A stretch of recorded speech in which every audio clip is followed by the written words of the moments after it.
My dear Shine family members, good morning.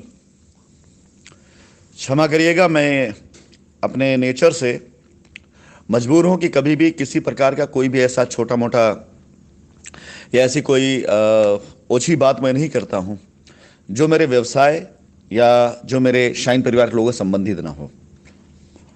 आज तक मैंने कभी भी जीवन में किसी भी व्यक्ति के ऊपर, चाहे उसने मेरे ऊपर कितने बड़े कलंक क्यों ना लगाए हों, चाहे उसने मेरे ऊपर कितने बड़े अ, छोटी बड़ी कैसी भी कह सकते हैं बातें ना कही हो, चाहे जो भी उसने किया हो, लेकिन मैंने आज तक कभी किसी को पलट कर रिप्लाई नहीं दिया है। मैंने हमेशा अपने काम से जवाब दिया है और मैंने हमेशा कोशिश करी है कि मैं अपने काम से ही जवाब दूं।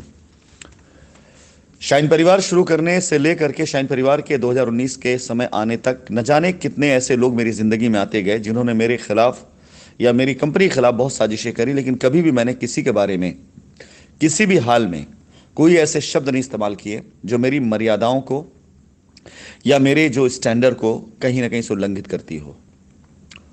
लेकिन पहली बार मैं शाइन परिवार के कस्टमर्स के हित के लिए, शाइन परिवार के उन सभी कस्टमर्स के हित के लिए जिन्होंने इन जैसे कम अकल या इन जैसे अपनी ही खुद के ख्यालों में खोए हुए और अपने आप को ही सबसे ज़्यादा सुपर सीनियर समझते हुए ऐसी अपने वकालत के धंधे को चलाने का जो एक पेशा बना रखा है कि कस्टमर, एसोसिएट, इन सब को ब्लैकमेल करने का पेशा बना रखा है, जो आपकी खुली आंखों से नहीं बंद आंखों से दिखाई दे रहा है कि ये शख्स जिसकी आवाज़ इस ऑडियो में है, जो पेशे से अपने आप को वकील कहता है, किस प्रकार से कस्टमर्स के साथ बुरा व्यवहार करता है।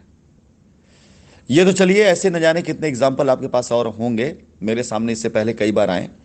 मैंने कभी इसका प्रयोग नहीं किया क्योंकि ये मेरे काम का पार्ट नहीं है। लेकिन आज आप लोगों के बीच में इस वॉइस नोट को डालने के पीछे मकसद सिर्फ इतना सा है कि इस आदमी की हरकत देखें। इसमें जो एक एफआईआर दी गई है, ये एफआईआर जो टिया चौधरी के नाम पर है, इस आदमी के ऊपर 2018 में एफआईआर फाइल करी गई है जिसमें चार्जशीट तक लग चुकी है। और इस एफआईआर में ही दिया गया है कि किस प्रकार से शाइन परिवार में या मुझे फंसाने के लिए, ब्लैकमेल करने के लिए किस प्रकार से साजिशें करता था। ऐसे और न जाने कितने आपको एग्जाम्पल मिलेंगे। 2014 में इसने जिसे अपना क्लाइंट बना करके मेरे खिलाफ गोमती नगर थाने में एक एफआईआर कराया, बाद में उसी क्लाइंट को डिच करके मेरे पास आकर के उस क्लाइंट के खिलाफ साजिश करने लग गया। ऐसे कई एग्जाम्पल हैं, लेकिन मैं फिर से आपसे क्षमा चाहते हुए बात कहूंगा कि मैं किसी व्यक्ति विशेष के ऊपर कोई उंगली नहीं उठा रहा हूं, ना टिप्पणी कर रहा हूं। मैं आपसे एक अनुरोध करना चाहता हूं अपनी इस वॉइस नोट के जरिए।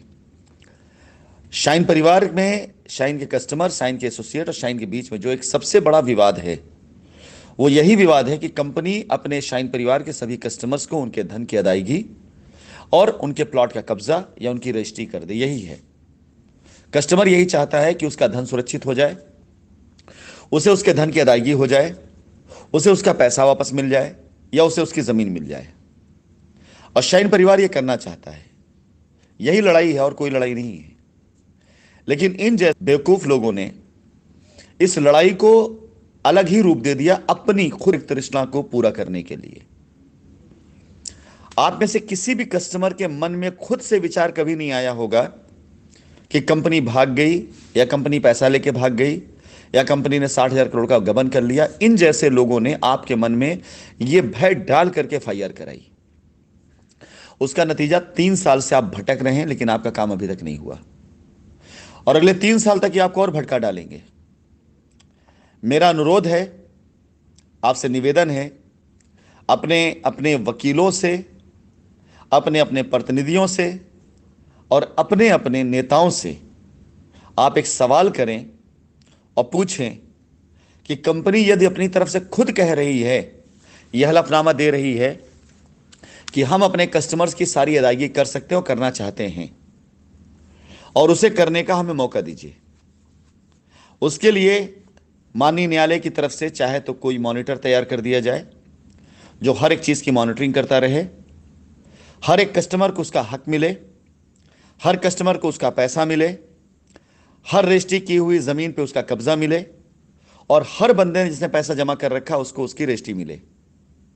यही आपकी लड़ाई है, यही हमारी मांग हम करना चाहते हैं। इसके बाद बचता क्या है? ये बिला वजह की अफवाहें जो आपके सामने 2019 से लेकर आज तक, जिसके एक भी साक्ष्य नहीं मिले।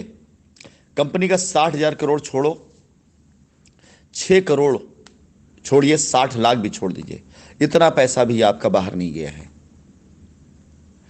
शाइन परिवार ने बड़ी ईमानदारी के साथ रियल एस्टेट में काम किया था।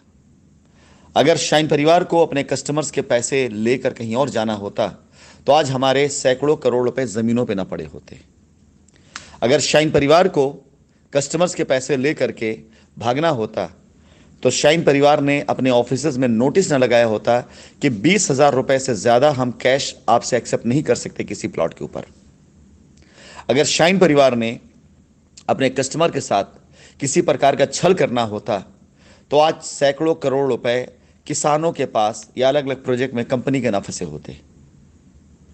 मैं अनुरोध करना चाहूंगा कि ये जो आपके सामने मैंने 2-3 डॉक्यूमेंट्स डाला है, जिस वकील को आप लोगों ने अपना पैरोकार बना रखा था या है, इस वकील के ऊपर खुद ऐसे संगीन धाराओं में मुकदमा है।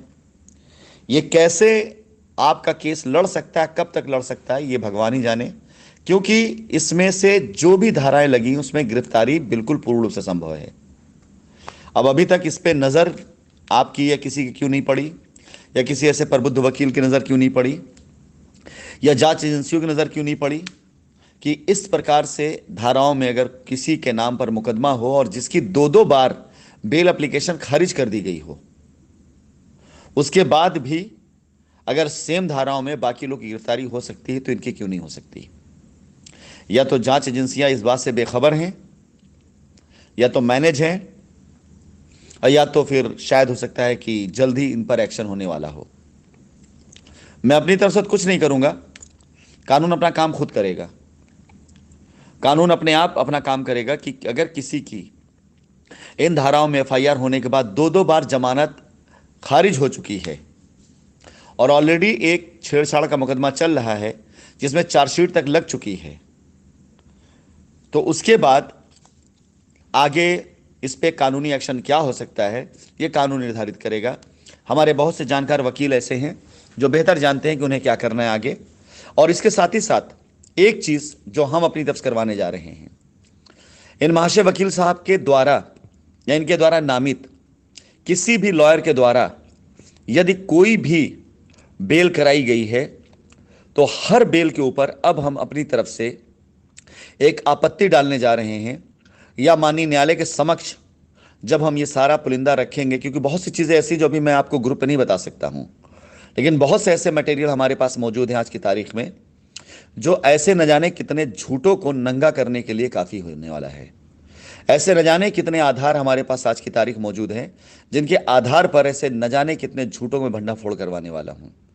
और उस समय माननीय न्यायालय के समक्ष ये बात रखा जाना भी संभवतः संभव है कि किस प्रकार से फर्जी दस्तावेज बना बना करके लोगों की बेल कराई गई और ये दिखाया गया कि हमारे साथ मिलकर चलोगे तो फायदे में रहोगे, अन्यथा हम तुम्हें जेल करा देंगे।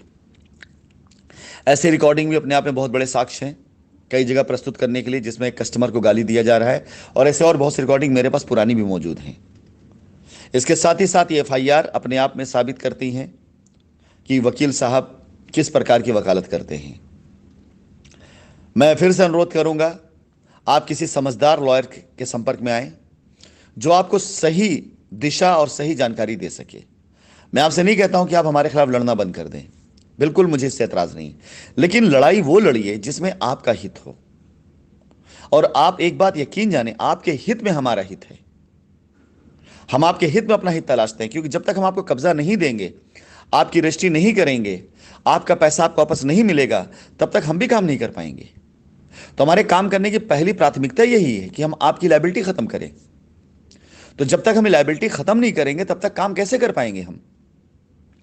हमने कभी भी नहीं चाहा कि आपकी लायबिलिटी खत्म किए बगैर हम काम करें।